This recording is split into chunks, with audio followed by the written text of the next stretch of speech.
Hallelujah. Hallelujah. अन्य भाषा बोलने के फायदे। And benefits of speaking in tongues.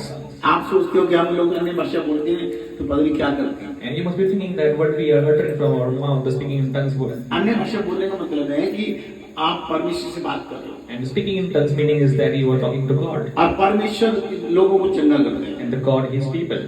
और तो आप जब अन्य भाषा बोलते हो तो आप कहोगे परमेश्वर इसको चंगा कर, इसको ये मतलब है। And when you speak in tongues, what you say is that God Father please heal this person. जब निकोदेमुस परमेश्वर मसीह के पास जाता है तो वहां पे यीशु मसीह कहता है अभी तो मैं तेरे से जमीन की बातें कर रहा हूँ, जब स्वर्ग की बातें करूंगा तो तेरे को कैसे पता लगेगा। When Nicodemus he goes to Jesus Christ and Jesus Christ say that you don't understand the earthly things, but when I will talk about the heavenly things, then you won't understand it. अब देखो हम लोग इसमें जाएंगे मरकुस 7 का कितना 34, उसमें एक बहरा और हकला आदमी है, उसके लिए प्रभु बोलता है इफ्तिया। And we will go into the book of Mark chapter 7 verse 34 is that there is a man that who is cannot hear, cannot listen to it, but he at the time Jesus said इफ्तिया, और वो आदमी के कान सही होते हैं और जुबान सही होती है। and that man's that his ear and his tongue it gets completely healed. और मरकुस बोलता है 5 का 41 में जब याएल की बेटी मरी होती है उसको कहते हैं तलीता कुमी।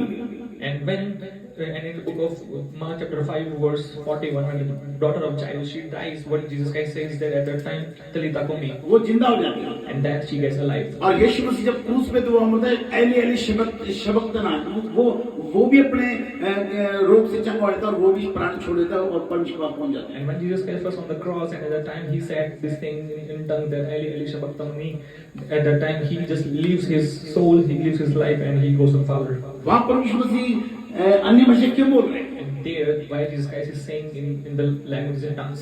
वहाँ उसके शरीर में दिक्कत आ रही है, हाथों पैर में कीड़े ठुकी, उसको दर्द हो रहा है और प्राण छूटने पर है, तो वो जैसे अन्य भाषा बोलता है और परमेश्वर उसको उस अन्य भाषा को सुनते ही उसके दर्द मुक्त कर दे, उसको शरीर से निकाल देता है। Hallelujah. And when he was getting suffered, when he got nailed, he was in pain. At that time, he uses the languages and tongues, and when God listens to it, God just makes him free from that pain. तो अन्य भाषा बोलने का मतलब है आप परमेश्वर कह रहे हो कि इसको चंगा कर, इसका ये काम कर। Hallelujah. The meaning of speaking in tongues is that you are asking to God, you are telling to God that God Father please heal him. ये अन्य भाषा यीशु मसीह बोल रहा है। And this language and tongue Jesus Christ also saying. अगर आप यीशु मसीह follow करते हैं आप भी बोलो। And if you follow Jesus Christ, you must also say it. वरदान होता है जब बोलो।